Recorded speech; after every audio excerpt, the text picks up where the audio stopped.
जय हिंद, नमस्कार प्यारे साथियों। आज हम बात करेंगे क्लास 12 केमिस्ट्री के बारे में। तो अगर आप लोग इस बार क्लास 12 में हैं और केमिस्ट्री का बोर्ड एग्जाम 2025 आपको देना है ना, तो आज का वीडियो आपके लिए सबसे ज़्यादा इंपॉर्टेंट है। आज हम बात करेंगे केमिस्ट्री के 6 ऐसे टॉपिक जहां से आप बोर्ड एग्जाम 2025 जब आप दे रहे होंगे, उस बोर्ड एग्जाम 2025 के पेपर में ज़्यादा से ज़्यादा क्वेश्चन यहां से आपको देखने को मिलेंगे। तो ऐसे ही 6 टॉपिक आपको बताने वाला हूं, और जहां से मैं कहता हूं 3 से 4 टॉपिक भी आपको बोर्ड के पेपर में देखने को मिल सकते हैं, 5 भी देखने को मिल सकते हैं, और ये 6 टॉपिक भी देखने को मिल सकते हैं। तो इसीलिए वीडियो काफ़ी ज़्यादा इंपॉर्टेंट है, ध्यान से समझ लेना, इन क्वेश्चंस की रिवीजन कर लेना, प्रैक्टिस कर लेना। और कई ऐसे बच्चे होंगे जिन्हें क्वेश्चन पढ़ रखे होंगे, जिन्हें क्वेश्चन आते होंगे, तो उन बच्चों को भी रिविजन कर लेना है। लिखने का, पढ़ने का तरीका पता चल जाएगा, कैसे क्वेश्चन लिखना है, कैसे हमें बोर्ड के पेपर में डिफाइन करना है।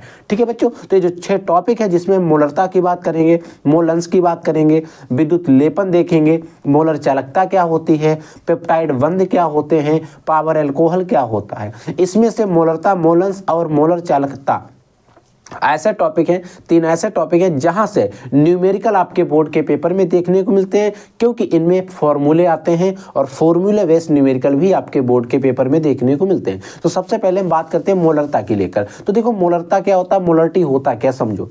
मोलरता की अगर हम परिभाषा की बात करें तो इसकी परिभाषा देखो क्या होती है कि 1 लीटर बिलियन में घुले हुए विलय के मोलों की संख्या को उस विलयन की मोलरता कहते हैं। अगर कोई विलयन 1 लीटर का है तो उस 1 लीटर विलयन में घुले हुए जो विलय के मोल होते हैं, जो भी विलयन बना हुआ है, उस विलयन में आप सभी को पता है कि जो भी विलयन होता है वो 2 चीज़ों से मिलकर बना होता है। उसमें विलय भी होता है और उसमें विलायक भी होता है। तो इसमें क्या होता है, 1 लीटर का कोई विलयन है, उस विलयन में जो विलय के मोलों की संख्या होती है उसे विलयन की मोलरता कहते हैं। और इसे बच्चों हम लोग किससे प्रदर्शित करते हैं, कैपिटल एम से, या कभी कभी आप स्मॉल एम से भी देखते हैं। तो वो हम जब मोलरता और नॉर्मलता एक में मोलरता आ जाती है तो हम उसको चेंज कर लेते हैं, तो इसको एम से प्रदर्शित करते हैं। ये चीज़ आपको याद रख लेना है। मोलरता निकालने के लिए एक सूत्र होता है, मोलरता इक्वल टू होता है विलय के मोल बटे विलयन का आयतन लीटर में। अब आपके मन में डाउट आएगा कि सर विलय के मोल हम कैसे निकालेंगे। तो प्यारे बच्चों, अगर आप किसी भी चीज़ के विलय के मोल निकाल रहे हैं, विलायक के मोल निकाल रहे हैं, किसी के भी अगर आप मोल निकाल रहे हैं, अब वो विलय हो सकता है या विलायक हो सकता है, बट यहाँ पर विलय की बात हुई है, तो विलय और विलायक के जो मोल निकालने का तरीका रहेगा वो सेम ही रहेगा। तो अगर आपको विलय या फिर विलायक के मोल निकालना है, तो जो भी जिसके भी मोल निकालना है उसका भार और बटे उसका अणुभार कितना है, यानी कि जिसको जो भी जिसका भी निकालना है उसके ग्राम में जो वैल्यू दी जाएगी वो कितनी है, बटे उसका अणुभार कितना होता है। जैसे सोडियम का 23 होता है, हाइड्रोजन का 1 होता है, कार्बन का 12 होता है, ऑक्सीजन का 16 होता है। ऐसे जिसका जो भी भार होता है उसको भार, उसका भार जो होता है जो भी दिया जाएगा बटे उसका अणुभार कर देंगे। अणुभार जो होते हैं जैसे ऑक्सीजन का 16 होता है, कार्बन का 12 होता है, सोडियम का 23 होता है, सील 35.5 होता है, ऐसे सभी के अणुभार होते हैं। तो उससे इसको भाग कर देते हैं, जो भी भार दिया जाएगा उससे। ठीक है, समझ के। तो अगर विलायक होता है तो विलायक का भार बटे अणुभार कर लेते हैं। तो अगर हमें, क्योंकि इस मोलरता की बात कर रहे हैं तो मोलरता में हमें जरूरत पड़ती है विलय के मोल, तो हम विलय के मोल ऐसे फाइंड आउट कर लेते हैं। समझ में आ गया ना। ठीक है, अगला आता है मोलन्स या फिर मोल प्रभाज भी कहते हैं, और इंग्लिश में इसे को मोल फ्रैक्शन भी कहते हैं, क्योंकि इंग्लिश में एक ही है। और क्योंकि हिंदी में कभी आपको मोलन्स देखने को मिल सकता है बोर्ड के पेपर में, या फिर मोल प्रभाज के नाम से देखने को मिल सकता है, तो उसमें आपको कंफ्यूजन नहीं होना चाहिए। ठीक है, क्या होता है देखो, विलयन में उपस्थित किसी एक घटक या अवयव के मोलों की संख्या।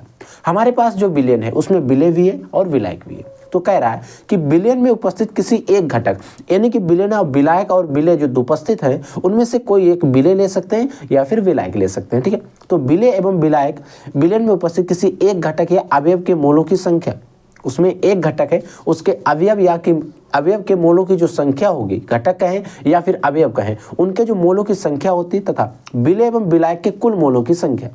अब बच्चों जो यहाँ पर लिखा गया है, देखो, विलय एवं विलायक के कुल मोलों की संख्या के अनुपात को उस अवयव का मोल अंश या मोल प्रभाज कहते हैं। तो अगर विलय एवं विलायक, यहाँ पर दिया गया है कि विलय एवं विलायक के कुल मोल, यानी कि विलय एवं विलायक के कुल मोल को अगर हम विलय और विलायक के मोल को जोड़ देंगे तो क्या हो जाएगा, विलयन के मोल हो जाएगा। तो यहाँ पर हम ये भी लिख सकते हैं बटे विलयन के कुल मोलों की संख्या के अनुपात को उस अवयव का मोल अंश या फिर मोल प्रभाज कहते हैं। समझ में आ गया ना। ठीक है, इसे बच्चों हम लोग एक्स से प्रदर्शित करते हैं, डिनोट करते हैं, ठीक, दर्शाते हैं।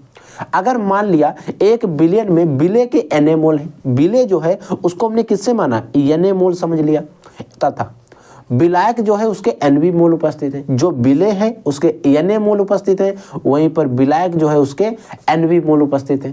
तब अगर हम विलेय के मोल अंश निकालते हैं तो XA, क्योंकि इसको X से प्रदर्शित करते हैं, तो विलेय को माना क्या है, XA माना है, Na माना है, तो XA इक्वल टू क्या हो जाएगा, जिसके निकालने उसके मोल, फिर बटे विलेय एवं विलायक के कुल मोल। विलेय के भी है और विलायक के भी है, क्योंकि विलायक को NV माना गया है, तो विलेय एवं विलायक के कुल मोल हो गए। या फिर इन्हीं को, जो हम विलेय और विलायक दोनों चीज होती है तो उसको क्या कहते हैं, विलयन कहते हैं। ऐसे हम इसके मोल अंश निकाल लेंगे या मोल प्रभाव जो है उसकी वैल्यू निकाल लेंगे। ऐसे अगर हमें विलायक के निकालने हैं तो विलायक को हमने XB से लिखा है, तो XB यानी कि जो विलायक है NB है, इसको हम ऊपर रखेंगे बटे Na प्लस NV, यानी कि नीचे कुल मोल रहेंगे, ऊपर उसी के मोल रहेंगे जिसके हमसे पूछा जाएगा। आई होप आपको समझ में आ गया होगा मोल अंश या मोल प्रभाज, क्योंकि बच्चों को सबसे ज्यादा कंफ्यूजन जो होता है वो इसी टॉपिक में होता है। ठीक है, समझ में आ गया। ठीक है, अगला टॉपिक देखो बच्चों, अगला आपका टॉपिक है विद्युत लेपन।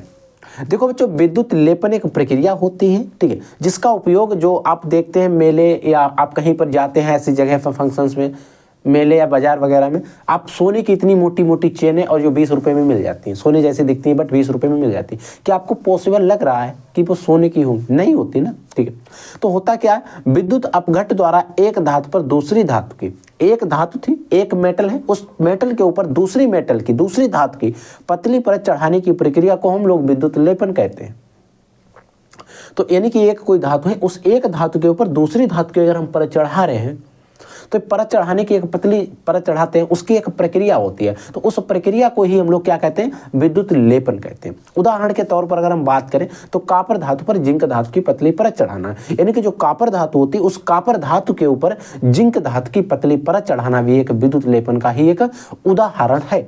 आई होप समझ में आ गया होगा। ठीक, अगला क्वेश्चन है बच्चों मोलर चालकता को लेकर। देखो, मोलर चालकता का और इसकी परिभाषा अगर हम बात करें या फिर इस पर बेस न्यूमेरिकल की बात करें, तो न्यूमेरिकल भी इस क्वेश्चन पर, इस टॉपिक पर बोर्ड के पेपर में पूछे जाते हैं। तो क्या होता है, देखो, किसी विद्युत अपघट्ट पदार्थ के द्वारा, कोई भी विद्युत अपघट्ट पदार्थ के एक मोल द्वारा उपलब्ध कराए गए आयनों की चालकता को मोलर चालकता कहते हैं। यानी कोई भी विद्युत अपघट्ट पदार्थ है, उस विद्युत अपघट्ट पदार्थ के एक मोल द्वारा, एक मोल के द्वारा जितने भी, एक मोल के द्वारा उपलब्ध कराए गए आयनों की चालकता, यानी कि एक मोल के द्वारा जितने भी आयन उपलब्ध कराए जाएंगे उनकी जो चालकता रहेगी, उस चालकता को ही हम मोलर चालकता कहते हैं। आई होप समझ में आ गया।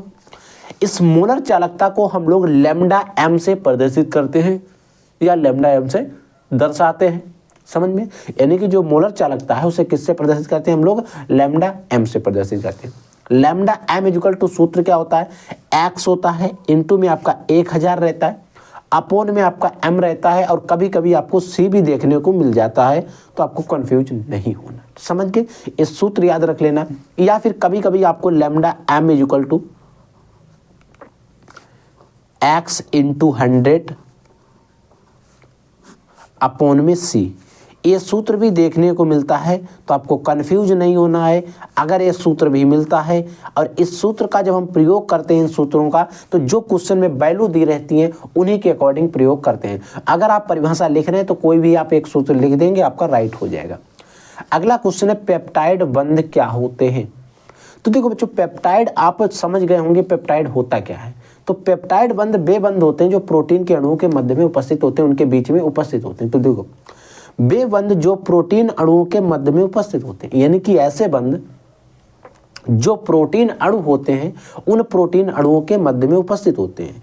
ये बंध जो होते हैं प्रोटीन अणुओं को बांधे रखते हैं, पेप्टाइड बंध कहलाते हैं। यानी कि वे बंध जो प्रोटीन अणुओं के मध्य में उपस्थित होते हैं, साथ ही साथ ये प्रोटीन अणुओं को मध्य में उपस्थित होने के कारण ये उन्हें क्या कर रखते हैं, बांधे रखते हैं, और पेप्टाइड बंध कहलाते हैं। तो ये रही पेप्टाइड बंध की आपकी परिभाषा। आई होप समझ में आ गई होगी। ऐसा कोई क्वेश्चन नहीं होगा जिसमें आपको कोई भी डाउट किसी भी प्रकार का हो रहा होगा। ठीक है, अगला क्वेश्चन देखो। अगला क्वेश्चन है बच्चों पावर अल्कोहल को लेकर, और पावर अल्कोहल को लेकर बोर्ड एग्जाम के पेपर में ऑब्जेक्टिव क्वेश्चन ज्यादा से ज्यादा पूछे जाते हैं। कैसे क्वेश्चन, ऑब्जेक्टिव क्वेश्चन, यानी कि बहुविकल्पी टाइप के क्वेश्चन जो है पावर अल्कोहल को लेकर पूछे जाते हैं। आप लोग previous question paper, model paper solve कर रहे होंगे, अनुसार पेपर सॉल्व करते होंगे, वहां पर आपको क्वेश्चन देखने को मिल सकते हैं। होता क्या है पावर अल्कोहल? पेट्रोल तथा एथिल अल्कोहल के मिश्रण को पावर अल्कोहल कहते हैं। यानी कि बच्चों जो पावर अल्कोहल होता है उसमें दो चीजें मिली होती हैं, पेट्रोल भी होता है और एथिल अल्कोहल भी होता है। तो पेट्रोल और एथिल अल्कोहल का जो मिश्रण होता है उस मिश्रण को ही हम लोग क्या कहते हैं? पावर अल्कोहल कहते हैं। यानी कि पेट्रोल और एथिल अल्कोहल को जब मिश्रण मिला देते हैं तो उस मिश्रण को मिलाने से जो बनता है उसे पावर अल्कोहल कहते हैं। बट यहाँ पर क्वेश्चन या डाउट हमारा ये आता है कितना पेट्रोल लगते हैं और कितना एथिल अल्कोहल लगते हैं। तो देखो होता क्या, पावर अल्कोहल में 80% यानी कि 80% आपका पेट्रोल रहता है तथा 20% आपका एथिल अल्कोहल उपस्थित होता है। ठीक है, यानी कि बच्चों जो आपका पावर अल्कोहल होता है उसमें क्या होता है, 80% तो आपका पेट्रोल रहेगा और 20% आपका एथिल अल्कोहल उपस्थित रहता है। समझ में आ गया? यानी कि अगर कोई पावर अल्कोहल है, 100% पावर अल्कोहल बन रहा है, तो उस 100% अगर 100 ml पावर अल्कोहल है तो उस 100 ml में 80 ml की अगर हम बात करें तो आपका पेट्रोल रहेगा और 20 ml आपका एथिल अल्कोहल रहेगा। ये रिएक्शन अगर आपको याद रहती है तो आप किसी भी क्वेश्चन को, किसी भी प्रकार का ऑब्जेक्टिव क्वेश्चन बोर्ड के पेपर में बनता है, आप उसको सॉल्व कर लेंगे। यानी कि पेट्रोल और एथिल अल्कोहल का मिश्रण होता है उसे हम पावर अल्कोहल कहते हैं। अब बोर्ड में क्वेश्चन कैसे पूछेगा?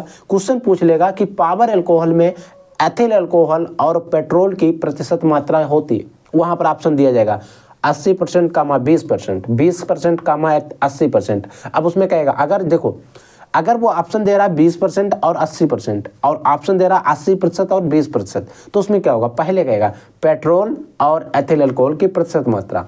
अगर कहता है पेट्रोल और एथिल अल्कोहल की प्रतिशत मात्रा तो आपको लगाना है 80,20 वाला सही। अगर वो कहता है एथिल अल्कोहल और पेट्रोल की प्रतिशत मात्रा, अगर 20% और 80% देता तो आपको यही लगाना है, क्योंकि वो घुमा आपको कंफ्यूज करने के लिए, आपका नॉलेज चेक करने के लिए, आपको कॉन्सेप्ट क्लियर है या नहीं है इस चीज़ को चेक करने के लिए एग्जामिनर भी आप लोगों को बकलोल बनाने के लिए, बेवकूफ़ बनाने के लिए उल्टा क्वेश्चन कर देता है। और आप लोग सोचते हैं तो गलत दिया गया है और आप सही करने के चक्कर में गलत को सही करके आ जाते हैं। तो ऊपर जो भी लैंग्वेज दी जाएगी उसको आपको प्रैक्टिस कर लेना है। और कैसे प्रैक्टिस करना है, जब हम ऑब्जेक्टिव क्वेश्चन बताएंगे वहां पर इस तरीके से जो दो टाइप हमने आपको बताए हैं ये इंक्लूड कर देंगे, हम कहकर इंक्लूड करवाएंगे ताकि इस प्रकार के अगर क्वेश्चन आते हैं तो उनमें आपको कंफ्यूजन ना हो। ठीक है बच्चों, तो ये जो 6 टॉपिक थे आपको समझ में आ गए होंगे, आई होप, मैं आशा करता हूँ। बट अगर इनमें किसी भी क्वेश्चन में कोई भी डाउट रहता है किसी भी प्रकार का, तो प्लीज़ बच्चों आप वीडियो के कमेंट सेक्शन में कमेंट करके हमसे डेफिनेटली जरूर पूछेंगे। ठीक है बच्चों, तो आप लोग पढ़ते रहिए, आगे बढ़ते रहिए। कोई डाउट, कोई क्वेश्चन होता है तो जरूर पूछिए। हम मिलते हैं नेक्स्ट वीडियो में